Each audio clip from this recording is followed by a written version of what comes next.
Hi friends, I'm Jamie Estelle Roth and welcome to My Higher Self Has Questions. After losing my eyesight, I began seeing life in a completely new way, through laughter and love and a few divine WTF moments.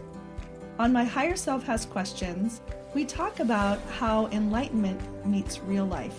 This podcast is where I sit down with healers, mystics, and everyday magic makers to talk about what it really means to grow, surrender, and laugh through the mess of being human. This isn't a podcast about perfection. It's about the truth that sometimes healing looks like crying in your car, and sometimes it looks like loving your own chaos.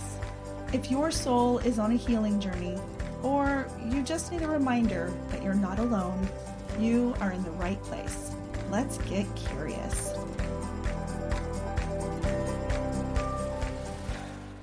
Hey everybody, thanks so much for joining us again at My Higher Self Has Questions. I am so glad to be here with you today because I have a super special friend. I know I say I have super special friends every time, but this person is super duper special in the sense that he and I met in September, I believe it was, of 2021 when I was going through all my stuff. And my friend Bonnie had recommended that I go meet this gentleman who lived in Big Sur, and he was a shaman. So I said, yes, please. And so I am so grateful to have my sweet friend, Rob Summers, who is currently the shaman in residence at the Post Ranch Inn in Big Sur, here with me today. And I'm so excited to have you. Thank you so much, Jamie. I'm very excited to be here too. Yay.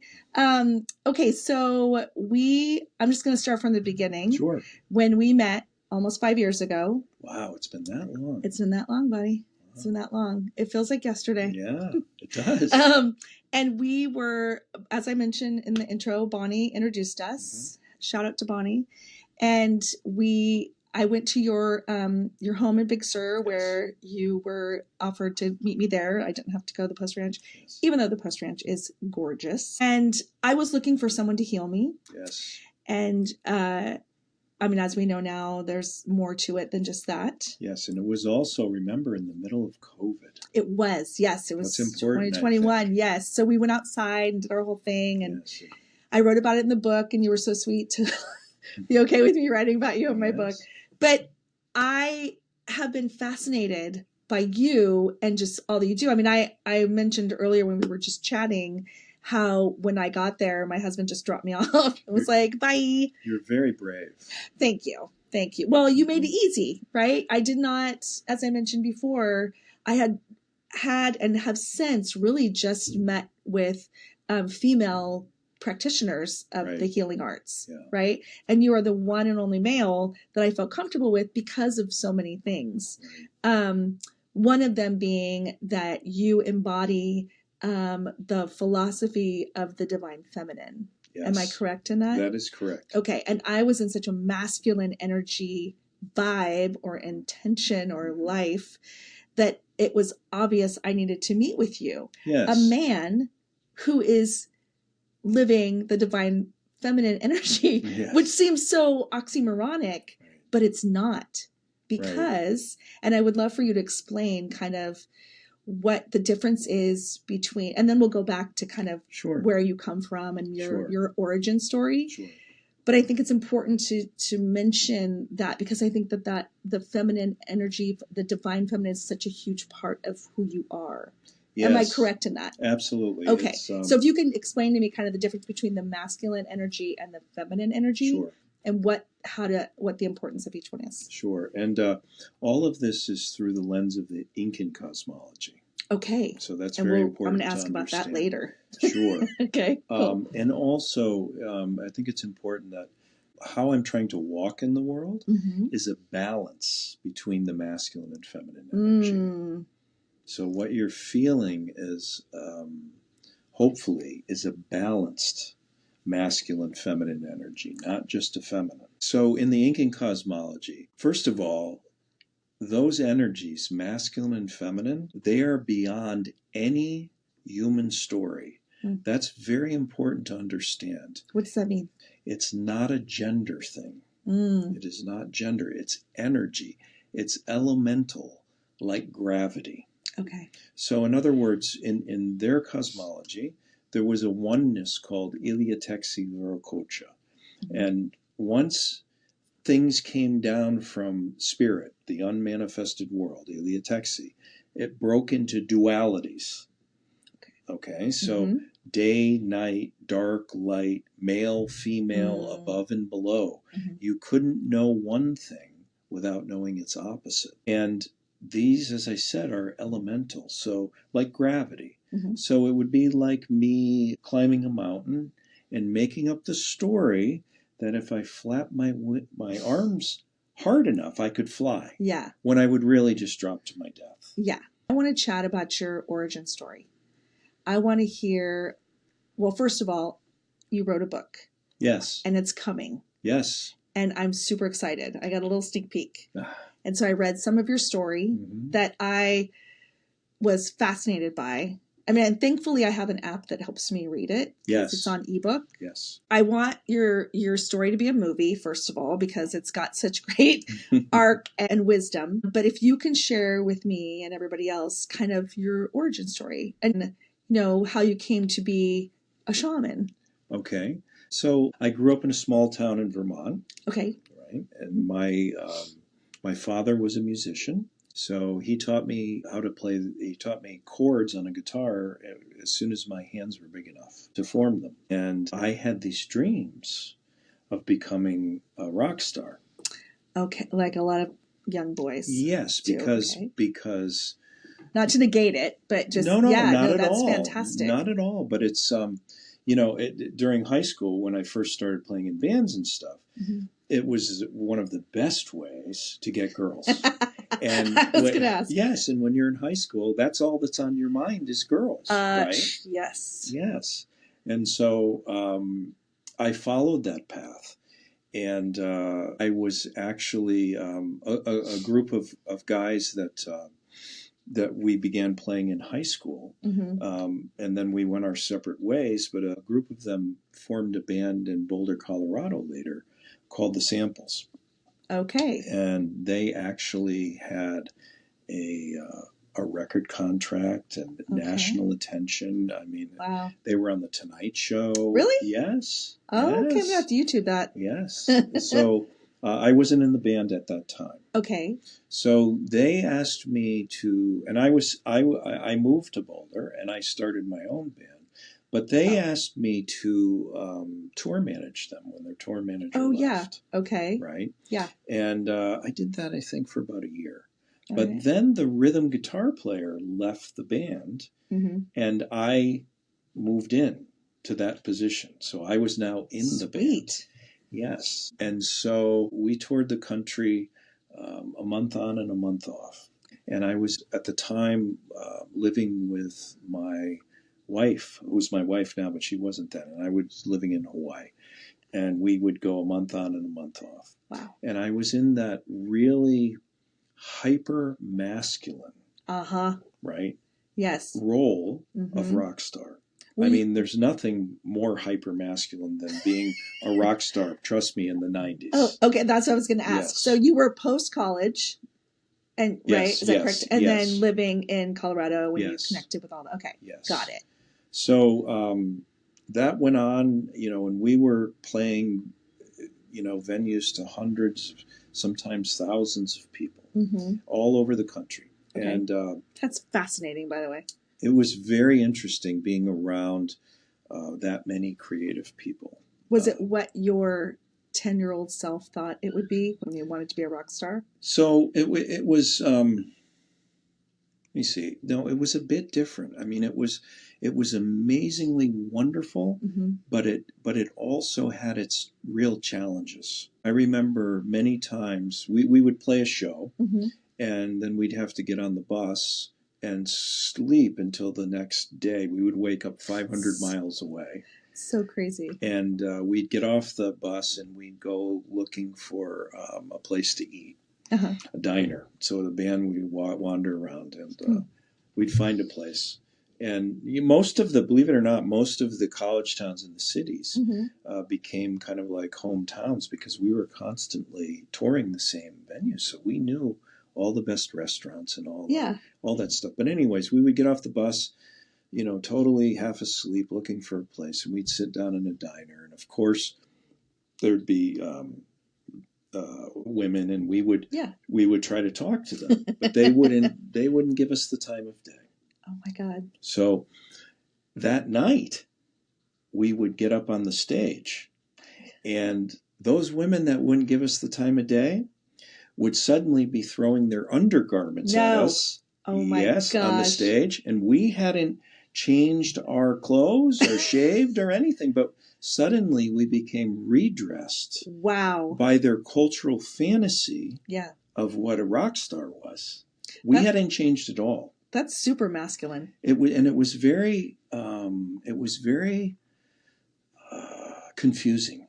Very egoic. Which is what you mentioned in the book too. Very egoic, but very confusing. Now, at the time, I was in a committed relationship with my wife. Mm-hmm. I had a Zen master in Hawaii that I was studying with, and I was running marathons. Oh my God. So I was trying to really keep my center in that chaos of the road. So you were already kind of on a spiritual path. Yes, this is actually fascinating. So I told you I was confused by this kind of dichotomy of things. I actually went to see a therapist about it. Okay. And the therapist actually told me something that I would have never intuited on my own. Okay. Which was that somehow I had created a monastery on a tour bus, because many of the nights when the tour manager would invite girls onto the bus to party,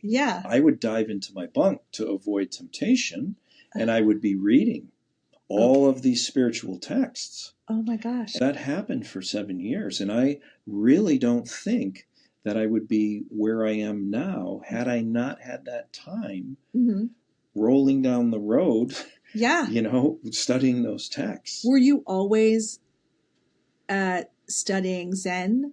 No. Were you raised in a religious type of way? I was raised in a Christian tradition. Okay. Yes. Okay. But I think I probably stopped going to church probably in high school. Okay. Yeah. So I was very fascinated, though, by all different religions and philosophies. I started out university as a philosophy major. I was really trying to understand the meaning of life. That's so cool. Yeah. So. And look at where you're now. Yes. Eventually, though, so I was really trying to protect myself from getting caught up in that egoic feast, because it happened every single night, and it was crazy. Yeah. I can imagine.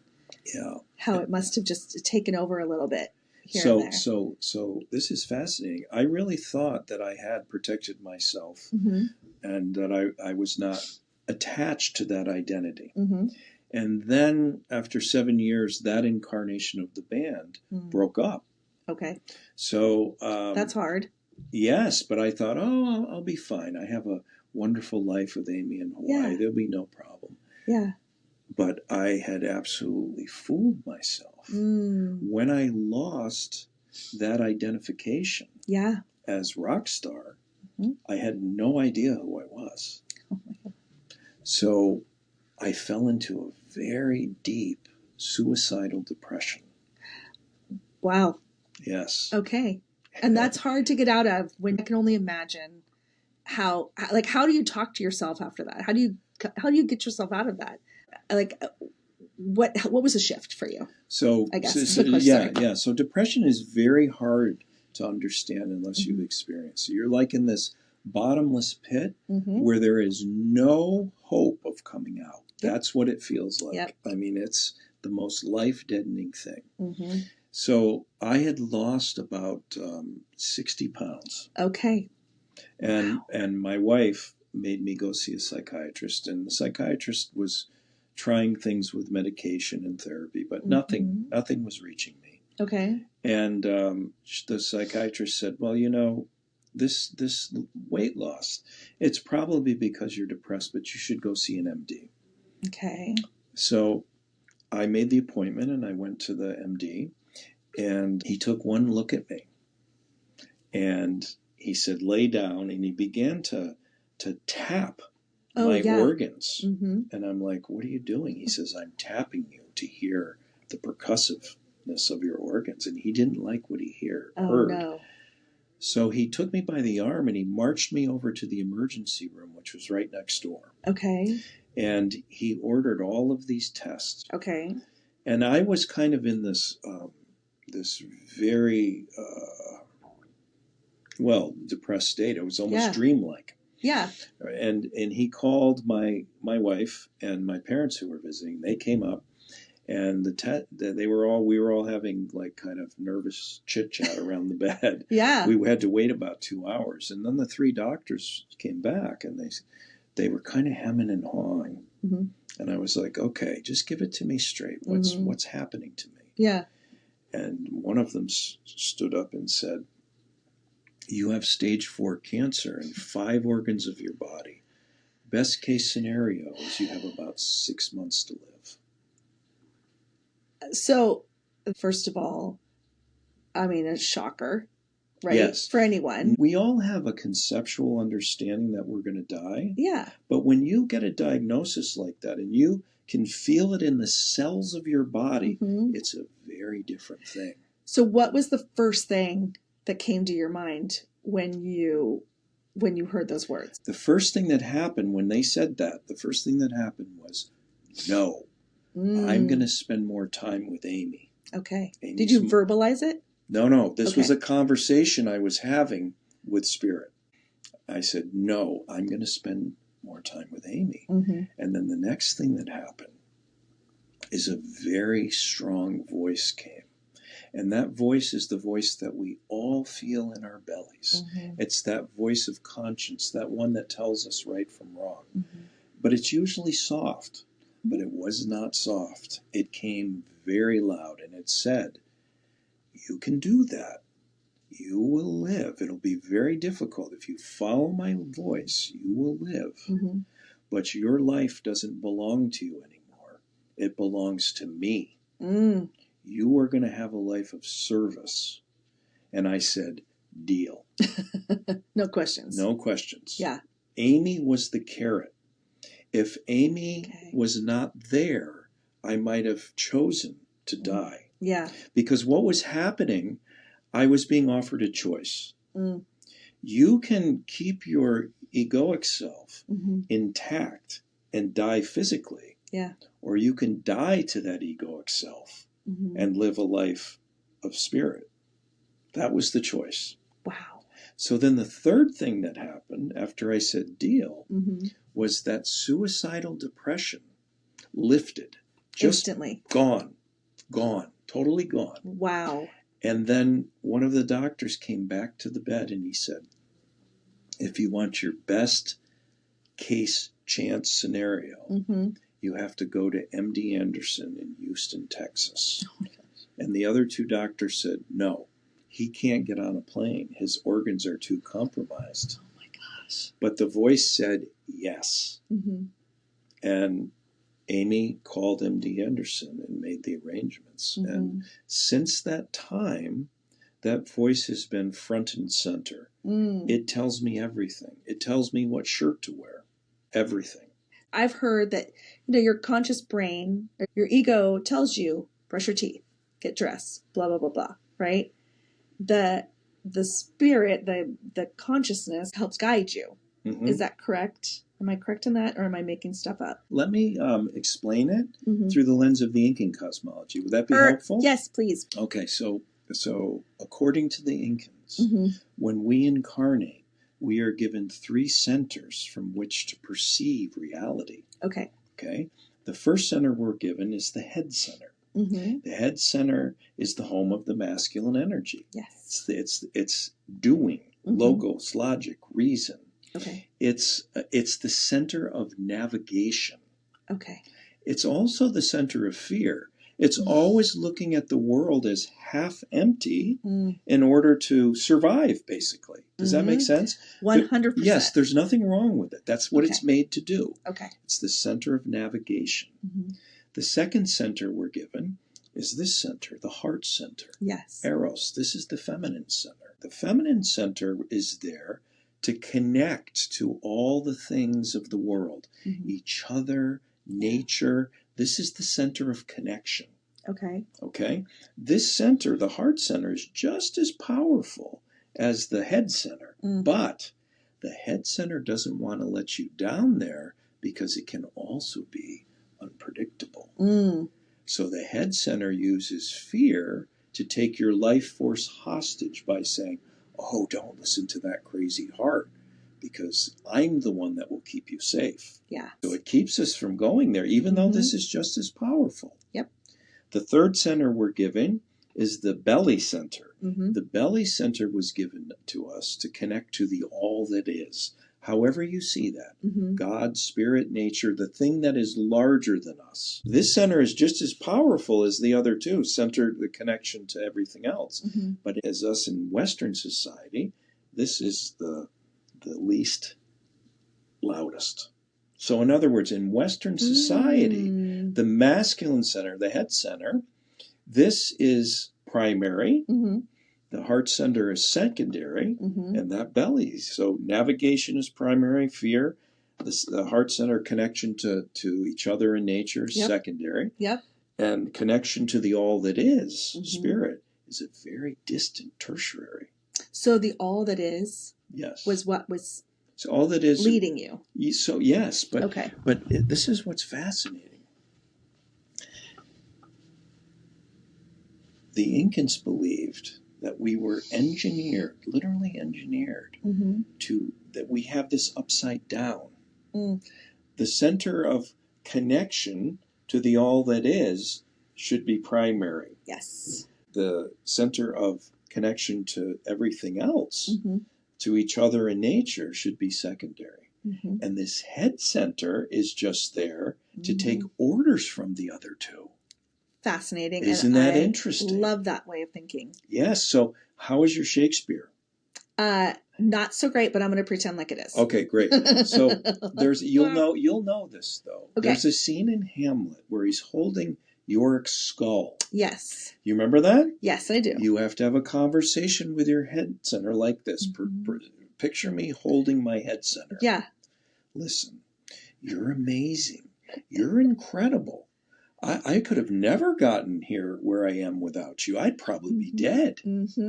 But I would like you to sit over here in the passenger seat for a while because I'd like to drive from my heart and my belly. Yeah.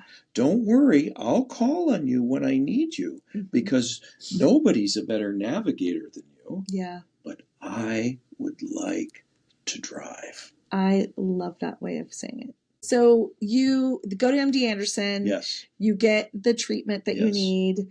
You then, and I'm kind of fast forwarding a little bit, you are in remission. Yes. Right? You maybe have another, not maybe, you do have another bout. Yes. You called it about 4 years later. Yes. You called it a sophomore. Yes. Sophomore record. Yes. Yes. It's my sophomore bout. Sophomore bout. Yes. And so you get through that. Yes. Because you are now transitioning from just Rockstar Rob, right? Yes. And that life and all of the things, because now you're listening to your belly center. Yes. Your spirit. But there was 7 years. 7 years of cancer. That's how long it was. Yes. Okay. Where I was just, Amy would tell you, my wife, she'd tell you that I wasn't even there. Well, no. I wasn't even there. Do you think part of that was because you needed that time to heal, not just physically? Well, this is really fascinating. So a shaman tracked me and said, you weren't there because you were out in the spirit world. Yeah. And they were training you. Now, I don't have any remembrance of that, of the curriculum or anything. Yeah. Oh. But when I came back, I was a different person. That 7 years was about burning up all that spiritual karma that I had developed up until that age. I was 42 at the time. Oh, wow. And that 7 years actually was, I think I was maybe 49 when I came out of 48, wow. 49. Okay. So I was just gone. Yeah. And Amy was really taking care of everything. Shout out to Amy. Yes. My book is amazing. Yes, and my book is really a shout out to Amy. Absolutely it is. Yes. Yeah, she's such a pivotal part of your story. Yes. That's beautiful. Just the whole concept of the time, right? Yes. And you I don't want to say spiritually, but I feel like there's this sense of how when you do have these catastrophic events, it took me a minute to really reconcile Oh, yes. with what had happened Yes. and where I was going. I had opinions up and down from others. Yes. And I had to kindly say, thank you, I love you so much. Yes. But this is the direction I need to go. You don't want to lose yourself, but I did lose myself. Yes. But I lost it for the better. Yes. Because then I gained so much more. Absolutely. In the process of healing. Yes. So that you feel like that was part of it. Yes, they say in Peru, they say in every tragedy there is opportunity. But it's very difficult. I spoke to you earlier and we talked about how when I was in number 10 suffering after those operations, I would have very well-meaning cancer survivors come to the room and say, someday this will be the best thing that ever happened to you. And then they would leave, and I was in such pain. I would scream at Amy, I will never, ever be that person. Yeah. Guess what? I am today. 100% are. Yes. Well, but it took a long time. That transformation was very difficult and painful. Of course, but the fact that you did it, that you did it holding on probably with white knuckles, right? Yes, and without Amy, there's no way that could have happened. No, she was your anchor. Absolutely. She literally carried us through the shadow of death. Absolutely. So and not to sound insensitive or anything, but I get the sense that everybody has a part to play in each other's lives, right? Absolutely. We're tethered. That was her part to play for you as you played a part for her in whatever she needed. Yes, I feel like my teacher once tracked me energetically, and he said, Rob, he said, you're not a bicycle, you're not a moped, you're not a car, you're not even a truck. Your life path, you are a freight train. And I was like, wow. Yeah. So Spirit had laid out this path for me, but had also gifted me with a partner that could handle that. Yes. Without her, none of that could have happened. She gets to toot the horn. She's the tracks. Yeah. Yeah. She's literally the tracks of the freight train. That's amazing. So you're now cancer-free. You're living in Hawaii still. Yes. Okay. I want to know how you got put on the path of being a shaman going to Peru and all the things. Okay, so this is interesting. It was the train tracks again. Of course. So, yes. So she said, after that second bout, she said, we are not going to go through this the same way. This is Amy. She said this to me. Okay.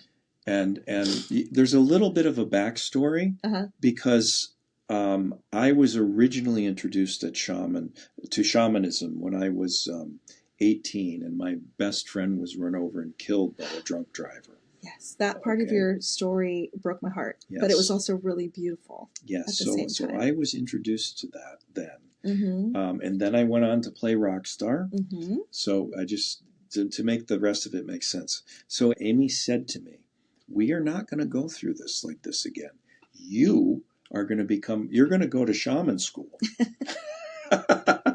And I am going to become a therapist. She had so much insight. She's the divine feminine. 100% she is. Yes, she did. So she has balance. I was like, no, I can't do this. She said, yes. So this is fascinating. Dr. Alberto Villoldo had built a school. He had studied with the Peruvian shamans for years. and he came to the U.S. and built a school. Do you know Dr.? I do not. No. Okay, so I would like to know him. His book.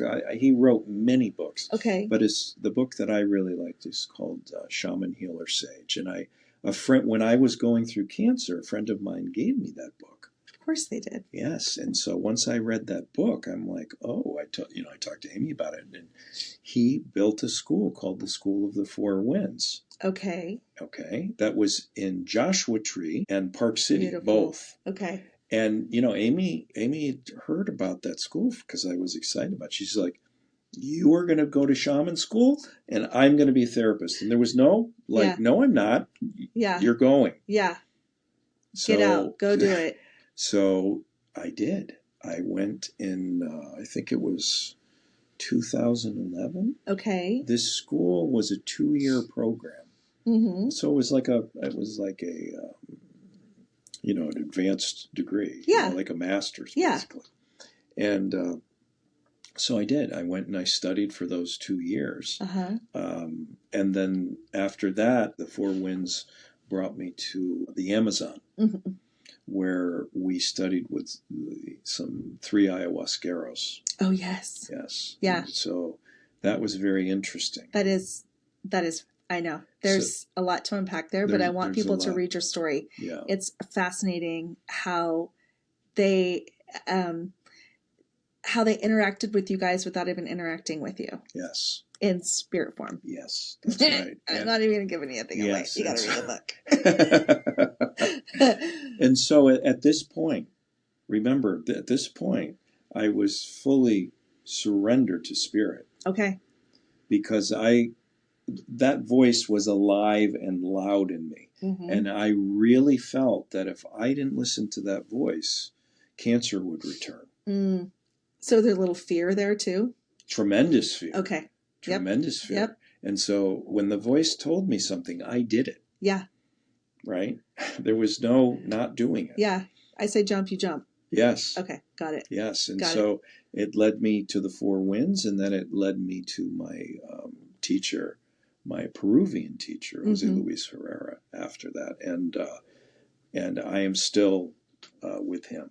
So what does that entail when you connect with him? I know in the book you mention you had your experience in the Amazon, mm-hmm. and then the next time you went to Peru, you went to the Andes, yes. and hiked, and that was a whole other experience, yes. with the altitude and just and the Q'ero shamans, yes, and all of that. Yes. And then you have your ritual up at the top, mm-hmm. correct? Yes. And you become a shaman. Yes. That's your right?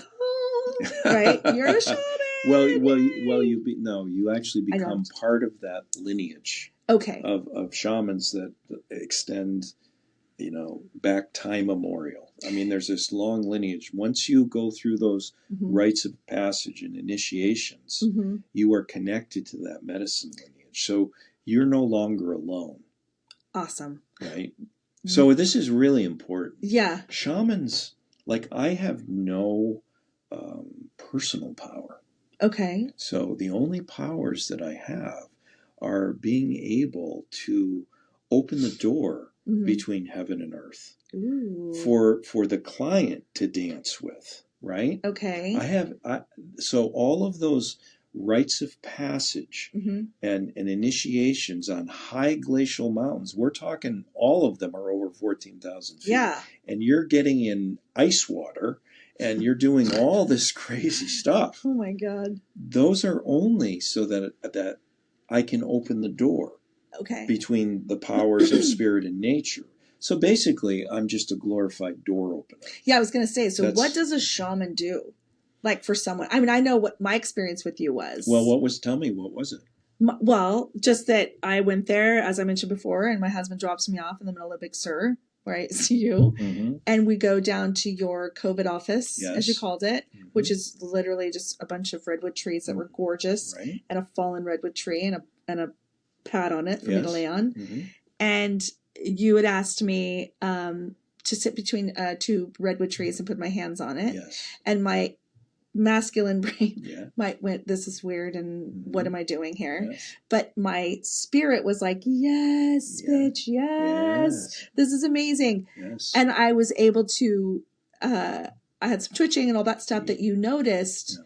But I do, it was the movement of everything. Yes. It was the language that you spoke that I was just so like, how does he know all this stuff?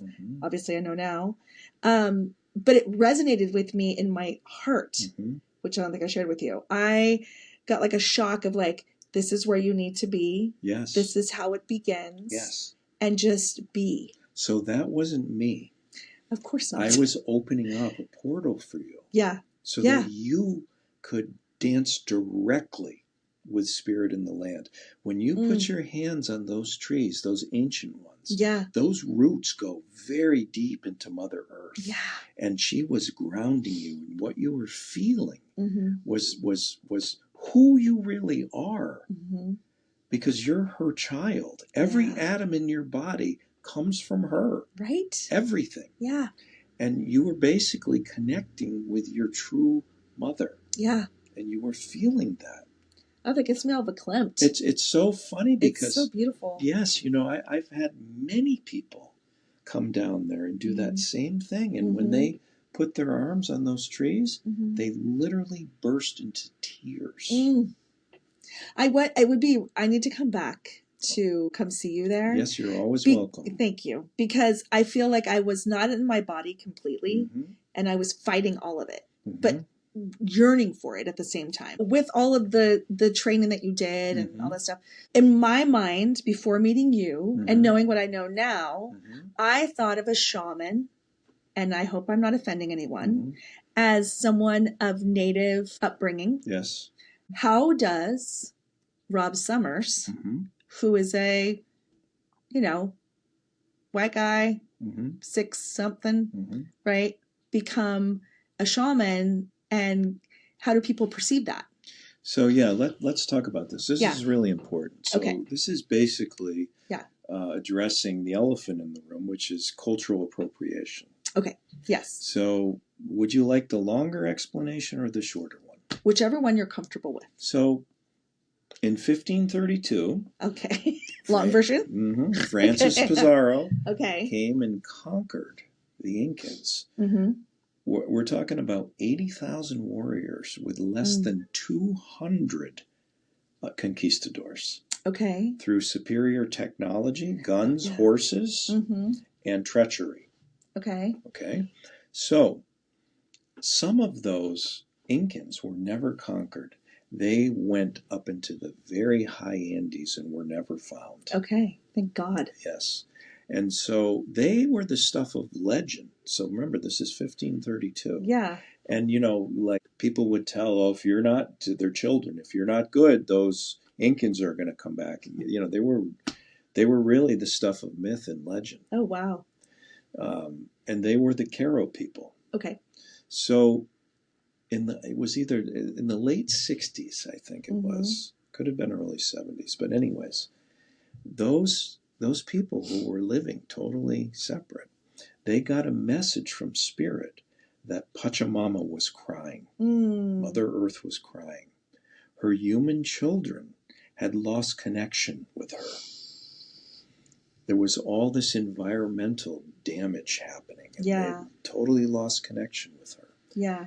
And Spirit told them to go down into the ancient Incan capital, which was Cusco. Okay. And teach their western and northern cousins about what was happening, because we were the biggest source of that environmental degradation. Yeah. Right? Yeah. And absolutely. we were the ones that needed the healing. So some of those shamans came down and they were speaking this old Incan Quechua. The language is Quechua, but it was like, somebody speaking Old English. Yeah. They could understand them, but it was totally different. One of these men was named Don Manuel Quispe. Okay. And at my present teacher, Jose Luis Herrera's invitation, mother's invitation, his mother invited Don Manuel to live in the house. Ooh. And at the time, Jose Luis was in his early 20s, Okay. I think. Okay. And he was studying to be an engineer, and he had this whole life path. Mm-hmm. But Don Manuel took him on as an apprentice. Oh, wow. And gave him the mission to teach the northern and western cousins, not only Jose Luis Herrera, but you remember when I talked about Alberto Villalobos, who formed the Four Winds? Oh, yeah. He was his other student. Oh, my gosh. Isn't that interesting? It is. It's fascinating. So basically, what these shamans were saying, what Pachamama and Spirit said, we are in an all hands on deck moment. Mm-hmm. And we cannot keep this medicine secret or held. Everybody that can help needs to help. Yep. And so we are going to open this to everybody. Mm-hmm. And these Western and Northern cousins, they hold all the power right now. Mm. We need to teach them. It's the only way we can heal the earth. Yeah. Yeah. So that's how a white North American man became a practicing Peruvian shaman. I love that. And that is Spirit's direction. Yeah. I love the collective message for everybody. Yes, and that's very interesting because in Peru, the Incan society, the Q'ero society, they're very collective. Everything is collective. There's very little personal. Right? Yes. Do you feel like we as a society or as a collective of spiritual healers, I don't know, spiritual healers, light workers, whatever you want to call people that are shifting like yourself, right?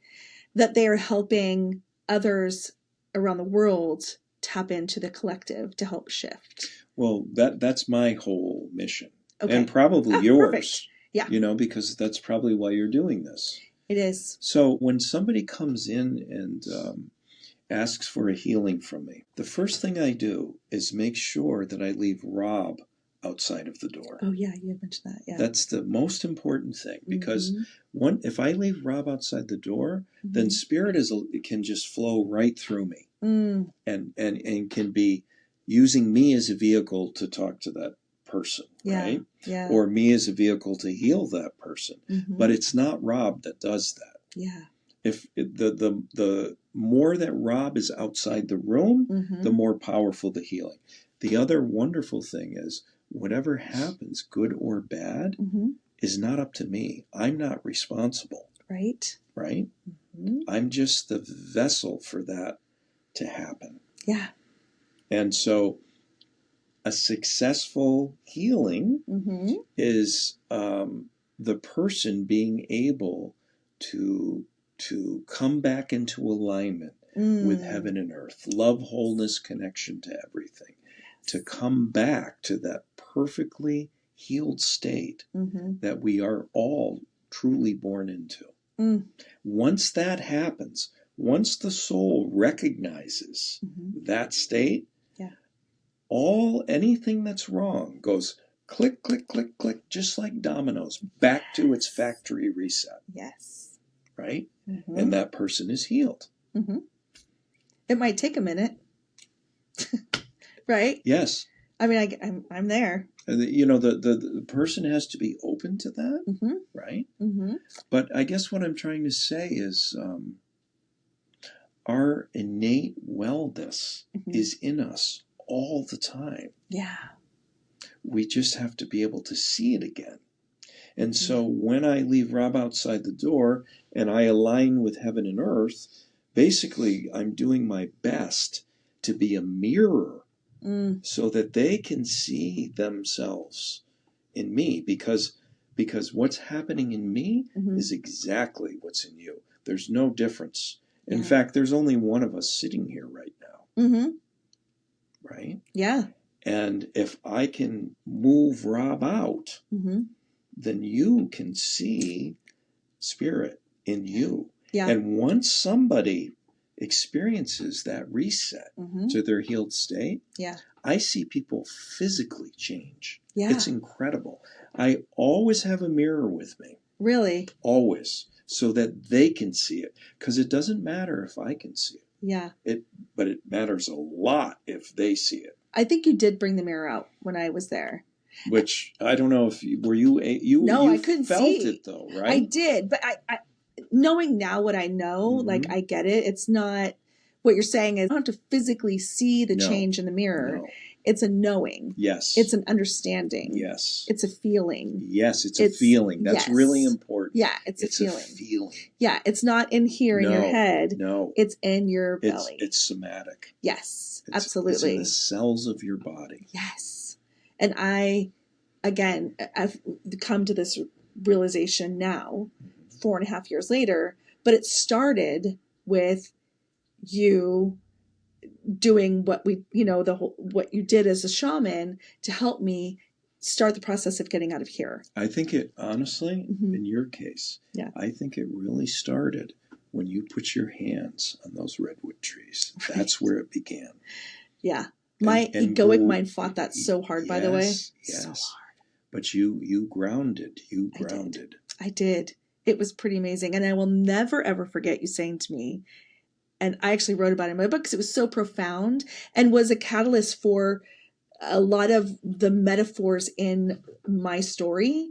But you had said to me, you will become a beautiful butterfly. Yes. You are in the goo right now. And I was like, blech. I don't want to be in the goo. Yes. The goo sucks. No one wants to be in the goo. Yeah, but I was in it, and I was in it. I had just gotten into it. Like, when I went through when I accepted Spirit's terms and went through that operation, which, by the way, when I came out of that operation, it was a 6.5-hour operation, and my lungs had filled up with water. Oh, jeez. And the PACU nurse, when I became conscious, she kept making me cough. Oh. And I was crying. It was the worst pain I've ever felt. And I really felt like my new Frankenstein body, the stitches were going to burst. Yeah. And she was very compassionately trying to make me cough so I didn't get pneumonia. Yeah. But I was in so much pain. And I was intubated. So when I went and saw Amy and my parents, I asked them for a piece of paper. Yeah. And I wrote on it, big mistake. Oh. And so I was in the goo. Yeah, for 7 years. Yep. Hard goo.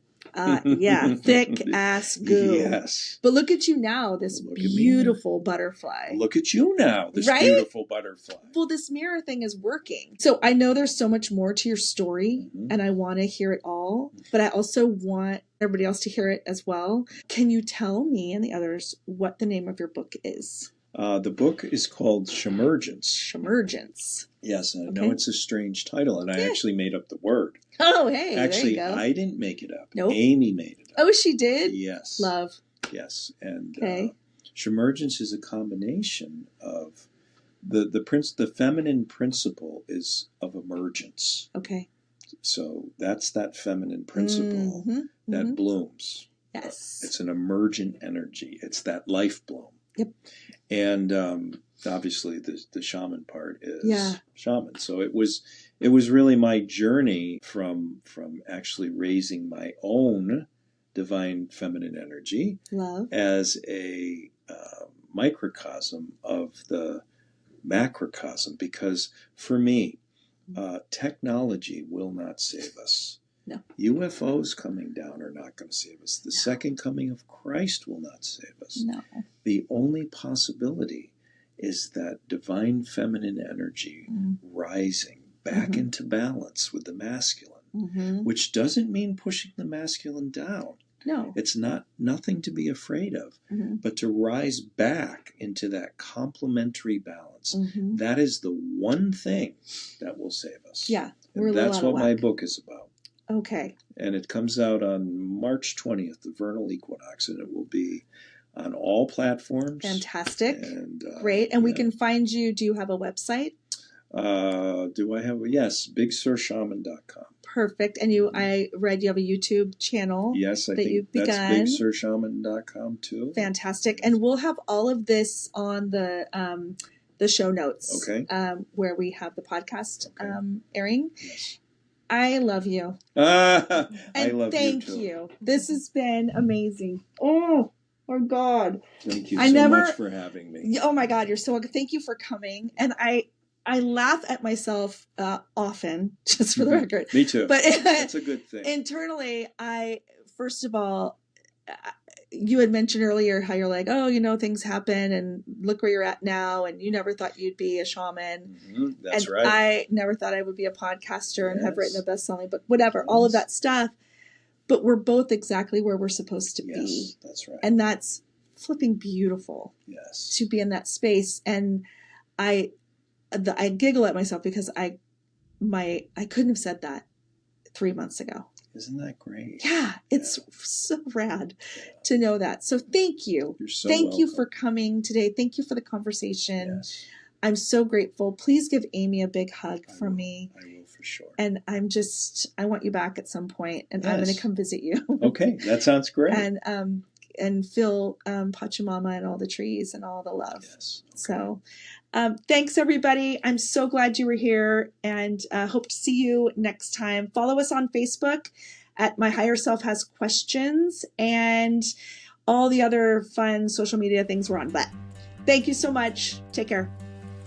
All right, everybody. That's another episode of My Higher Self Has Questions. If you know someone who could benefit from the conversation we've had on My Higher Self Has Questions, please share the link. You can find me on all socials at Jamie Estelle Roth or at jamieestelleroth.com, where I share my Rebel Meditations, podcast updates, and a few jokes about my questionable adulting. Until next time, keep laughing, keep healing, and remember, your higher self already has the answers. I'm just here to ask a few more questions.